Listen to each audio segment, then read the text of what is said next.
everyone. So I thought I'd do a bit of a blog from inside the camper van. So everything's all sorted. We had a few little problems, but it's been back and forward to the dealers to get them sorted, but they weren't nothing major. One was a wire had come disconnected from underneath this bed, which had stopped these lights working. So it wasn't broke, it had just the connection had pulled apart.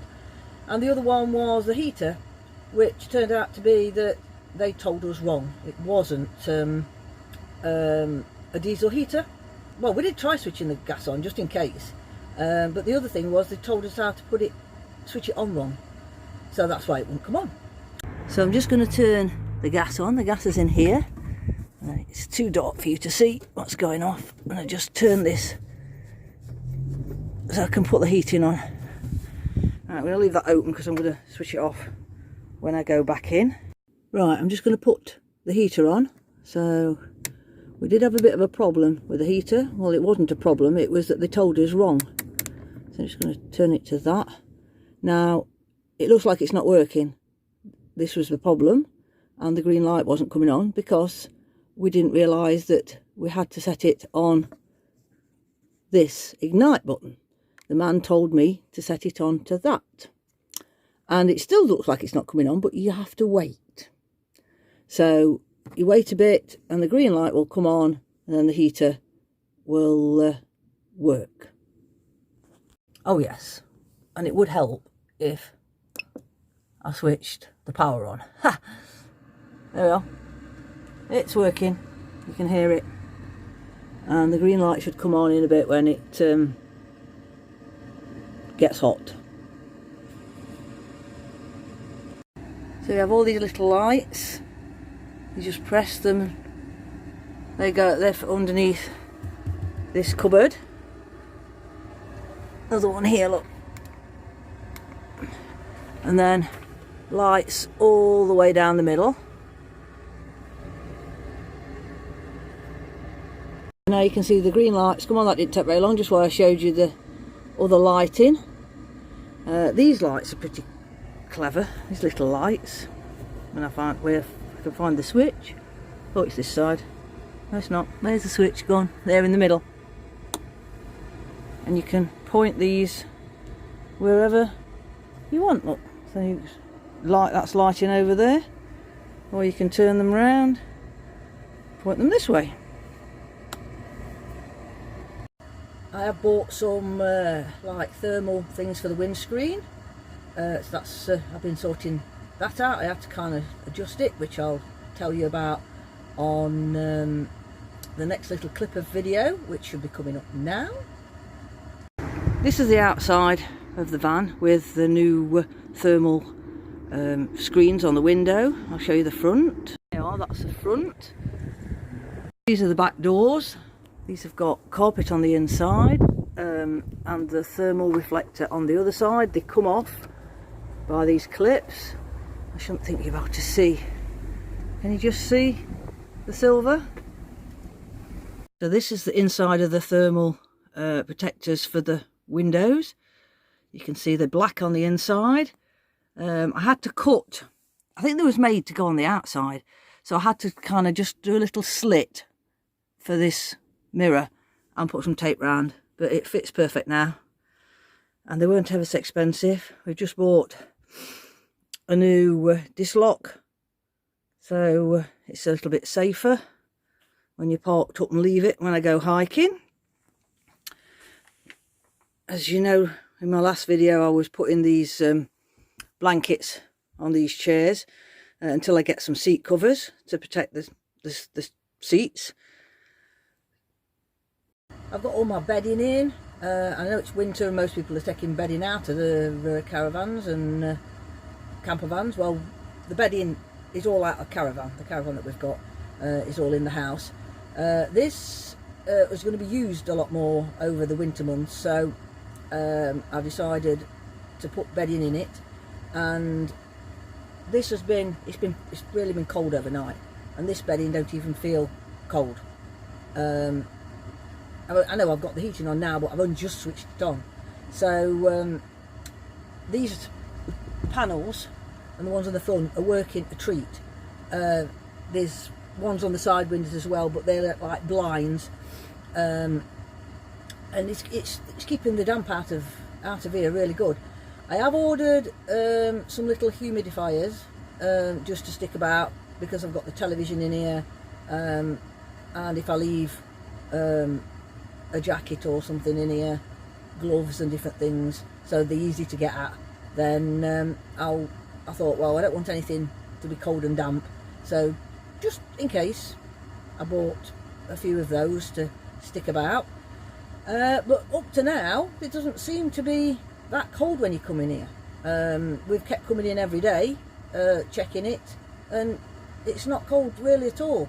I mean, for me to just be able to come in this and sit here in this before I even put the heating on, instead of my big coat, because yesterday I was absolutely freezing when I went out with my grandkids all day, and I've got my big new coat on, and a fleece underneath, boots on, gloves on, hat on. Even my ears were cold underneath my hat. The wind was that bitter yesterday. So I'm really pleased with this new camper, so I should be able to go away in the winter with it and not have any problems. My husband fitted me my telly. If you can't talk straight this morning, for those of you, that's what I couldn't say, that follow me on Instagram, which is just under, I think it's I don't know whether it's Tina Brindley 52 or Brindley 52. My husband fitted me my television, pinched it out of the caravan. Television's been installed. We are keeping the caravan for a little bit longer, for like week holidays and stuff, because I think my husband will struggle a little bit in this bed. This bed is my size, not husband's size, so this is my van. Don't tell him I said that. Well, actually he knows, because I've already been in and told him that he's going to have to bend his legs if he wants to sleep in this van. And so anyway, we put the telly in, got it going, got the aerial sorted out, so I know how to use it and everything. Everything's really really coming together now. And I put a few posts on different places, like on Instagram, and I put a post on Facebook, and I'm on one or two Campervan pages, and I put a post on that, which started a debate, and this video is going to probably start a debate as well, on having a television in the campervan. And a lot of people were saying, well, that we don't watch telly when we go away in our campervan, and I mean, there was nothing nasty. I'm not saying there was anything nasty.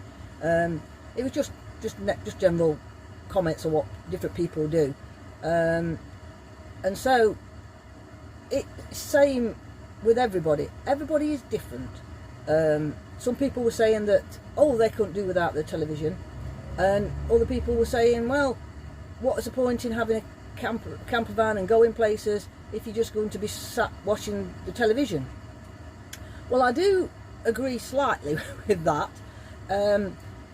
but with my case, I'll explain why I've got a television in my campervan. Is in the winter, when you get dark nights and you've been out all day and you come back, and fair enough, you can read a book. I've got books well, I take books when I go in the tent. You can listen to music. I've got plenty of music, but it's a long night, and especially when you're on your own, when your husband doesn't come with you, so you can't sit having a conversation unless you have a conversation with yourself or with YouTube viewers.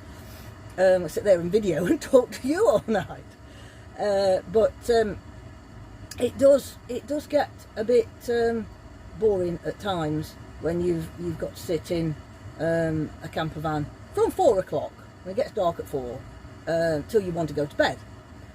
A lot of people go to the pub, but I don't drink very much. Very rare I have a drink. I mean, occasionally I have a cider, but not very often. My husband doesn't drink at all, so we're not going to be sat in a pub. We go for a meal, and then we come away.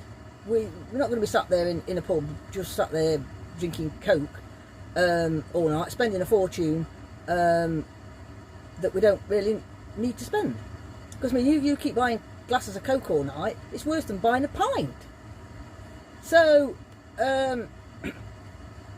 so we had this. Everybody had this little debate about whether they have tellies in the camper van. I mean, this one's got a DVD player in it as well. I've got my phone. I've got Netflix on my phone as well. If I've got games on my phone, I never do. I've got an podcast facilities things. I put them on and I never listen to them. So I've got plenty of entertainment if I need it. And of course, if you've got daylight and if the weather is nice, you want to be out in the hills and doing things. So that's all I'm going to say on the debate about why I've got a television in my camper van. Everybody to their own, I suppose. We have fitted one cage in. It's totally secure. Don't move. It's got 4 bungee straps fastened to the side of the van, so that's not going nowhere. And when I need to take more dogs, we've got another cage that fits there, and then a third one that will fit inside the van. And again, the dogs are barking because I'm talking out here. They are nuisances, them dogs. But there's one thing about having the camper van sat on the front. I can come and do a blog and not have the dogs barking, because they can't hear me, they don't know where I am, they think I've gone out, so no barking. Or if they are barking, you can't hear them because they're in the house. Except for when I've got this back door open and I'm messing about in the boot, then they do tend to bark because they can hear me. So at least I can have a nice peaceful recording session for once without being interfered with by the dogs. Nobody coming and jumping on me and knocking the tripod over. So I think that's about it for this little bit of an update on the camper van. The trips I've got planned, there's not an awful lot around Christmas time. There was 1 or 2 doggy events, but a lot of them keep being cancelled. I don't know whether it's the weather or people just haven't got the money, because one was cancelled because there was hardly any entries. So we won't be doing much on the Canicross side at the minute, because there's nothing to do unless I go out just on my own running with the dogs. And I think I've got 1 or 2 walks planned. I'm going out in January again with backpack and bruisers. I can never say that. In between Christmas and New Year, I think I might go up to the Longshore Estate and take a walk along White Edge, Curbet Edge, Foggart, all round there. I like it round there. And it's not too far for me to nip out. And if the weather turns bad, it's not a long way to nip back to the car and off you go home. So I think most of the plans are for starting when the weather picks up a bit. But I'm going to have quite a lot of day trips out in the camper, but I'm not going to stop a lot of overnighters yet until the weather picks up. We're waiting for they're called waffles for the mud. So if I get on a campsite and it's muddy, or a field, if in the case of Canicross events, and the van doesn't want to drive off the field because it gets stuck in the mud, Mark's ordered some waffles, and they're really thick. I will show you them when we get them, so I can just put them under the wheels and drive off, so I won't have any problems there on my own and trying to get somebody to tow me out. So it's a bit undecided what I'm doing. It'll probably be a spur of the moment when I've got a free day or something, and I'll just dive out. Because this year's finishing how it started. I'm just writing this year off. It's just been nothing but miserable and a disaster. I've decided I will not be remembering 2019 for anything good. I'll tell you. At the minute, it's all little things. You know, like this is an example of what keeps happening to us. Mark took his car in to be MOT. We knew it was going to fail because he said he'd got a problem with it pulling to one side. So we knew we would have to have some repairs. Fine.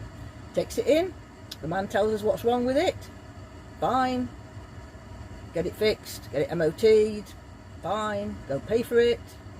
Mark brings it home. It's plans to go to, where was it? Matlock Christmas Fair. I got to take my mum to the hospital, so I couldn't go, so my daughter decided to go with him. And they were going to have a nice day out. They didn't get very far, did they? When the car, what's been repaired on that side, kind of fell to pieces. He got no brakes, he got grinding noises, and he had to be towed back to the garage that he'd had the repairs done. So the car then sat all weekend in the garage because he'd gone to, the fella that did it had gone to Spain for the weekend. So luckily I've rang this morning, they've got it fixed, got picked up in a minute. But it's all been little things like that. Nothing's gone right this last couple of months. We've had all sorts of stupid little things, like taking this Campervan backwards and forwards to the dealers because of things that, well, the one where the cable come apart wasn't their fault, but the other thing was that they were just telling us everything wrong. And when you're told how to use something and you do what they say and it don't work, then you take it back and then they're stood there scratching their heads and they can't fathom out how it worked, and it all turns out that they didn't know how to use it in the first place, so they were telling you wrong. You know, it's just constant stupid things. So I'm hoping 2020 will be a good year. I'm hoping things are going to start running more smoothly and we're going to really have a nice year, because I've got quite a lot of things planned. I bought a few more books to plan walks with, and a few more maps.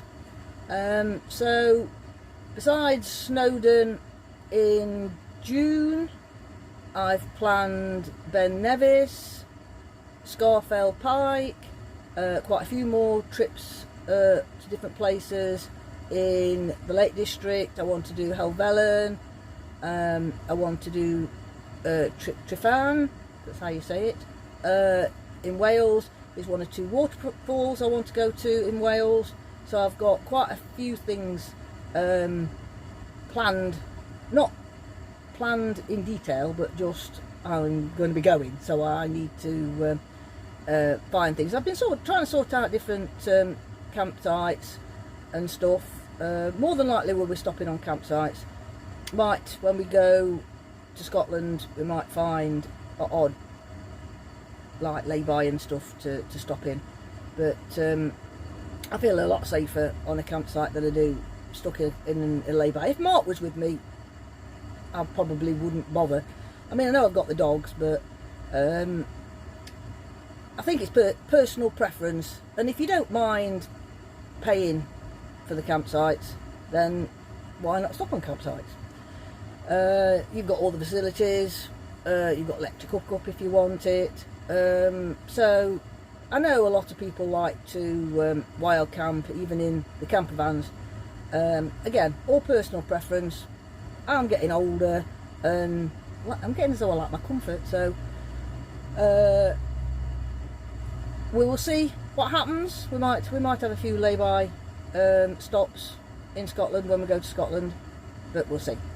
So that is enough of me rambling on about different things for this little vlog. It's supposed to be a little vlog, it's turning into a long one. So thanks for watching. Don't forget to subscribe and like, and I will see you next time.